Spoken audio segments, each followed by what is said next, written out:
ভাগ্য এমন একটা জিনিস, এই ভাগ্য আপনাকে যেখানে নিয়ে যাবে আপনি সেখানেই দাঁড়িয়ে পড়ুন। আর তারপর চারিদিকে একটু ভালো করে তাকিয়ে দেখুন।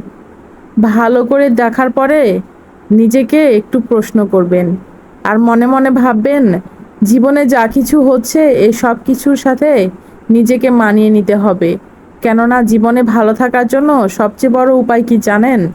মানিয়ে নেওয়া এবং মেনে নেওয়া। আপনি মানিয়ে নিতে পারলে আপনি যে কোনো পরিস্থিতিতেই আপনি ভালো থাকবেন। আর যদি মানিয়ে নিতে না পারেন তাহলে আপনি হাজার ভালো অবস্থানে থাকলেও আপনি নিজেকে কখনোই ভালো মনে করতে পারবেন না। এবং মেনে নেওয়া, মেনে নিতে পারলে সব কিছুই সহজ। আর নিজেকে সবসময় মনে করবেন যেটা আপনার নিয়তেই ছিল। কেননা নিয়তে যা থাকবে সেটা পরিবর্তন করার ক্ষমতা কারণ নাই। কেননা নিয়তটা সবসময় উপরওয়ালার কাছ থেকেই নির্ধারণ হয়ে থাকে। আমরা যতই চেষ্টা করি, যতই যা করি, কখনোই এটা পরিবর্তন করা সম্ভব নয়। আর এভাবেই থাকতে হবে আমাদের জীবনে, এখানেই আমাদের এভাবেই বাঁচতে হবে, কিছু করার নাই। তাই ভাগ্য আপনাকে যেখানে নিয়ে যাবেন এবং আপনি সেখানেই দাঁড়িয়ে পড়বেন এবং নিজেকে এটার সাথে আপনি মানিয়ে নেওয়ার চেষ্টা করবেন। কিন্তু এই বিষয়ে কিন্তু কখনো কান্না করা যাবে না।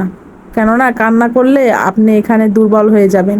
কান্না করা যাবে না, মনে অনেক শক্তি থাকতে হবে। আবার কি জানেন, মন খারাপও করা যাবে না। আর যদি ভালো থাকা সম্ভব না হয় তাহলে একটু অভিনয় করে হলেও চলার চেষ্টা করবেন। কেননা জীবনে ভালো থাকার জন্য কিন্তু একটু অভিনয়ও করতে হয়। অভিনয় করতে পারলে আপনি জীবনে ভালো থাকতে পারবেন। তাই শত যন্ত্রণা হলেও সৃষ্টিকর্তার জন্য বাঁচুন, তবুও বেঁচে থাকুন, মনে কোনো আক্ষেপ রাখবেন না। কেমন লাগলো আমার ভিডিওটা সবাই কমেন্ট করে জানাবেন। অনেকদিন পর বাইরে বের হয়েছি তাই একটু ঘোরাঘুরি করলাম রিক্সায় চড়ে, অনেক ভালো লাগছিল। তো সবাই ভালো থাকেন, আল্লাহ হাফেজ।